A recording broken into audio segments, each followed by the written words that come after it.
Hey everybody, welcome to this special preview of Super Mario Bros. Wonder. We are the Filthy Casuals. My name is Ben. Joining me is Adam Knox. Hey, I'm a toad.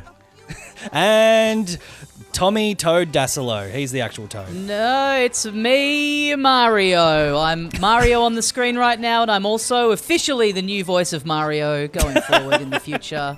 Big announcement. Congratulations. From us. I hate the work you've done. This is footage of us playing Super Mario Bros. Wonder at the Nintendo offices in beautiful Scoresby, Victoria. Yeah. We got a preview showing of it that left us, not to get too ahead of ourselves, feeling pretty happy about how the game seems like it's going to be.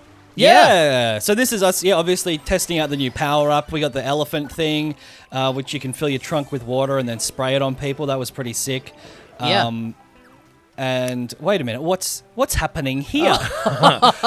You've learned a lot from our Nintendo host guiding us through it. You can see a Yoshi there, who she was playing as that to be like invincible. Those are the sort of easy characters designed for maybe if you've got kids or whatever, someone new to it playing along.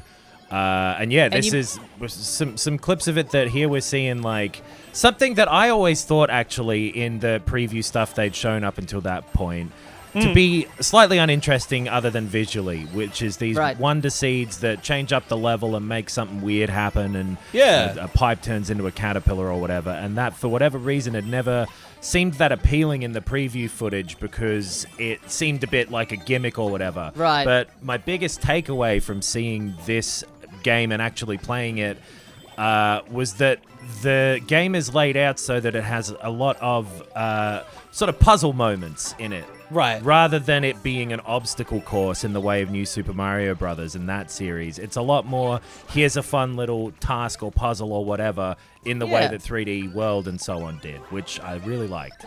Yeah. It's super fun. It feels great to control. You may have noticed me on the screen many times hopping onto the Yoshi, which was being controlled by from Nintendo, and assuming that I would be able to hop on and then control Yoshi, and getting very frustrated when I realized that he was actually then moving me around and hopping off immediately. If anything, you lose all agency. I also was finding that as well. But yeah, there's like you say, Nox. I guess that's more like traditional 2D Mario, right? Is like wait, stop, go down that pipe and see what's down there. Like it's very Mario Brothers 1, weirdly. Mario World as well. Yeah, that type of and yet, like I said, 3D Land and 3D World were the ones that it most closely, even though it's in obviously this 2D format, it most felt like those to me, where the levels are set out to give you just a series of quick, small, fun ideas rather than a, like I said, obstacle course to run through, which is the type of Mario and platforming and games, I suppose, in general, that I much prefer.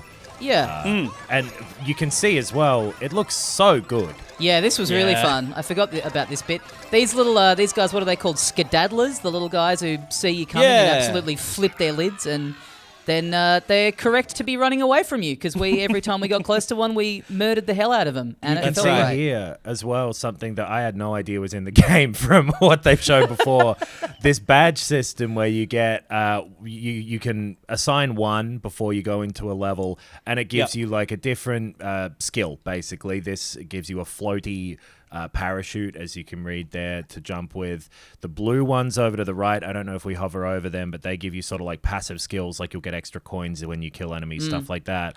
Cool inclusion that I had, again, no idea was in there, and it seems as though different badges will make different challenges within the levels possible.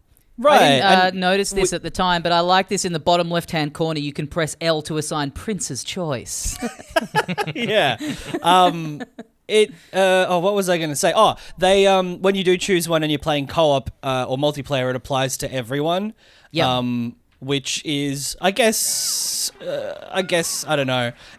It would have been nice to be able to have individual ones, but also, I certainly will be playing this mostly solo. So I would say we played the vast majority of this demo in the 4-player mode here, which I don't know if it's a processing issue of mine, but I cannot keep track of who I am and where I am on the screen with as many of us as this in there. You know that like test where you've got nobody notices that the gorillas walked through the frame?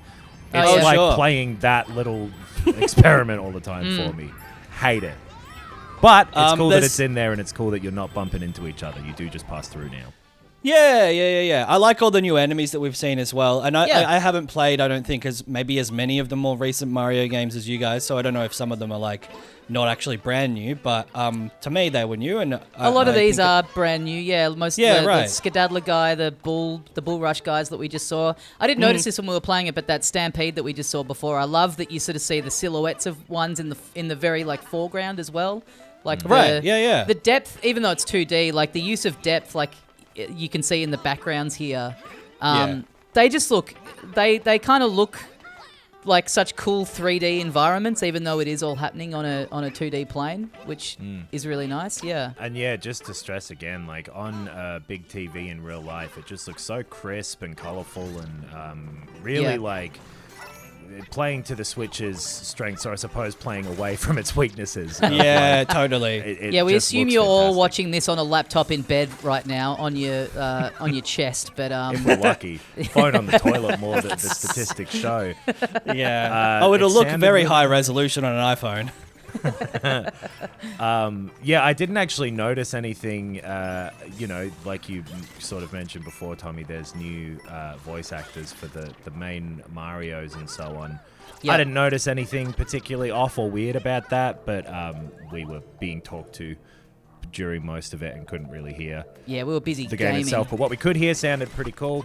And I'm super into it. I came away a lot more interested than I had been with the way it was presented earlier, where I don't know if they've done as strong of a job as they maybe should have of showing how different this is to the new Super Mario Brothers format and more similar to the 3D ones.